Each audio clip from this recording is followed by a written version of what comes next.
and get into the first segment, which is going to be about the 76ers. Let me just go ahead and pull up these. Whoop, that was a mistake. I didn't mean to do that. Let me just go ahead and pull up these slides real quick, and just so that way you guys can see exactly what I'm talking about. And everything is just messing up for me now. That is fantastic. You love to see it. Apologize for that. But anyways, as I was saying, the 76ers, they were under investigation over the last few weeks. And big reason why they were under investigation was due to the inconsistencies on Joel Embiid and his injury status. If you guys don't remember, I covered this a few segments ago where Joel Embiid, it was said that Joel Embiid would not be eligible to play on opening night. Then out of nowhere, it was reported that he wouldn't be eligible to play in the next game. And then out of nowhere, it was reported that he was ineligible to play in the game after that. So it was very, very odd. It's very weird, right? And the next game, this tonight, is actually when Joel Embiid is expected to be eligible to play. But the NBA couldn't help but think that this news was rather odd, because he wasn't available against the Bucks, which is a pretty competent team, wasn't available against the Raptors, which I wouldn't say is a competent team, but they were going to play away and not in their home court. And then he wasn't eligible to play against the Pacers, another game that was away. But he was eligible to, and he was said to return against the Pistons at home, the worst team in the entirety of the Eastern Conference. And, obviously that's very fishy, because it's okay, why was Joel Embiid ruled out in all of these other games, but against the worst team in the NBA at home, he's totally fine for? That really does, it was super odd. And not only that, it was very inconsistent. So inconsistent that the NBA decided to conduct an investigation on the 76ers and their organization. So once they concluded their investigation, the NBA ended up fining the 76ers $100,000 for, quote, misrepresenting the health status of star center Joel Embiid. Now, Embiid, like I mentioned before, he was sidelined for the team's first few games with an alleged left knee condition, yet public comments from head coach Nick Nurse and president of basketball operations Daryl Morey did not accurately reflect his injury. While the NBA found that the Sixers' injury report did not violate any sort of player participation policy with Embiid's missed games, they determined that the statements about the injury were inconsistent with the league's transparency requirements. And because of that, the team ended up getting fined. Not just Embiid, the entire team ended up getting fined. And to be honest with you, this is like pocket change. Obviously, to people like us, people like me, and just normal people going about their everyday lives, this is a huge fine, and this is something that not many people will be able to pay directly on the spot, for obvious reasons. But this is a multi-billion-dollar company, a multi-billion-dollar organization, and fining them just $100,000 is really, really light. It's like pocket change to these guys. It's not like it's going to encourage them to want to play their players anymore, because it's not only that, but this is a message to the rest of the league. So it's okay, this is the fine if we inaccurately report on his injury. This is pocket change. They got this. They could pay it for themselves, honestly, and it would be fine.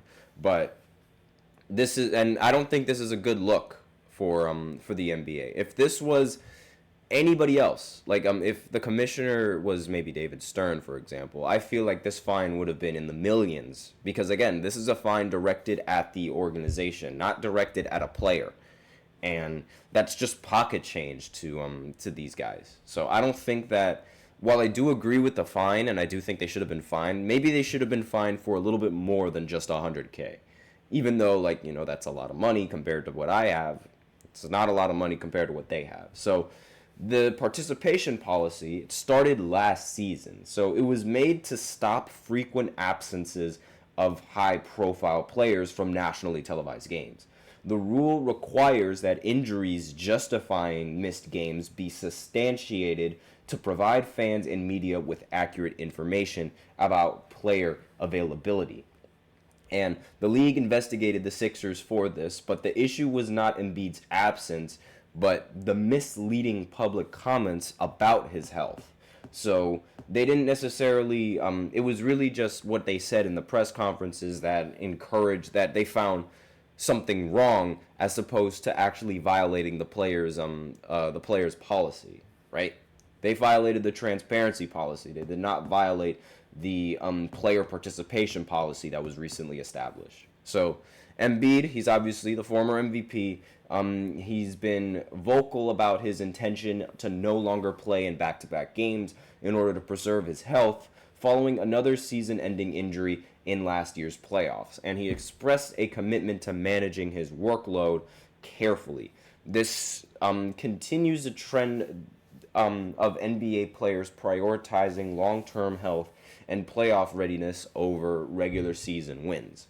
So while I understand the logic in not wanting to play in back-to-back games, I can't help but think that that is absolutely, like, that is Charmin Ultra Soft right there. Like, that is just, nobody should be even have this in their mindset. If you were to do this back in the day, back in like the early 2000s, people wouldn't, like, they wouldn't even stand for that. Nobody would stand for that. But given Joel Embiid's history and given the fact that he just always gets injured in the postseason, I think people would let this slide just a little bit. But I can't help but think just how incredibly soft this is.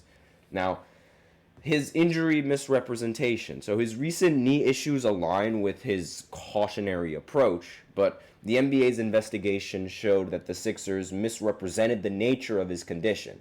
And comments from Nurse and Morey indicated that Embiid was merely undergoing a ramp-up process without specific concerns about his knee, which the NBA found to be inaccurate, and that's where they issued this fine. And the fine emphasizes the NBA's stance on transparency. In a recent press conference, Nurse described Embiid as progressing well and actively involved in 5-on-5 practices, suggesting his absence was just part of an individual treatment plan. Morey's similar comments about Embiid's ramping up status contributed to the league's decision to penalize the 76ers for the inconsistency between their statements and Joel Embiid's actual health status. So it's just they didn't really align all that well. And this is really the problem when you're trying to protect one of your athletes from not just from scrutiny from a lot of the fans. Because let's face it, if there was a serious injury that they didn't tell anyone, like, it would have been a serious problem for the rest of the fans. And, like, again, I think this is just a problem anyway, just not enabling one of your star players to play in these games, because it's like, why are you doing that? And it's like, why? Like, really, it's so confusing to me, because it's like, huh?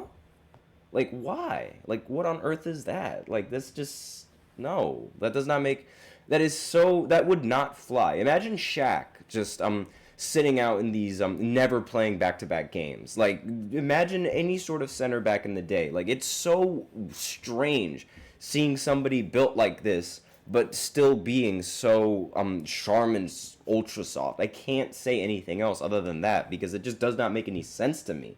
Like, he's expected to play later tonight, so we'll see if that holds up, or if he just ends up declaring that he's going to be out. I don't think that's going to happen, mainly because, you know, he's going to be playing at home and he's going to be playing against the Pistons. That should be an easy win for the 76ers, and especially for Joel Embiid. So we'll see sort of how that goes, and we'll see if he if there's an update on his status. But aside from that, we are out of time for this first segment, so now we'll go ahead and go into the second segment, where I talk about the Mavericks beating the Timberwolves in this matchup. You know, Luka Doncic going up against Anthony Edwards, a Western Conference Finals rematch. So we're going to talk about that right after this short break, so be sure to stay tuned. I feel like I'm losing my mind. Is everybody in the world blind? Please, Lord, give me a sign, a sign. I feel like I'm losing my mind. everybody in the world blind? Please, Lord, give me a sign, a sign. I wanna be the greatest. Everybody on the fake shit. I look around and feel like everybody is the fakest. I make this every day and I'm impatient, hoping one day I blow up from the basement. Statement, the top is so vacant. I don't hear shit that I think is amazing. Waiting for my day when I'm playing sold out shows for 1,000 faces. Hey, give me that crown, get in my way and to be put down. It ain't your place, all this my town. If I want that shit, then I'll get it right now. I'm losing it, the noose it fits, some losing shit, a stupid myth. You choose to live or choose to dip, you choose to fight or lose your grip and lose a gift. Oh. I feel like I'm losing my mind. Is everybody in the world blind? Please, Lord, give me a sign, a sign. I feel like I'm losing my mind. Is everybody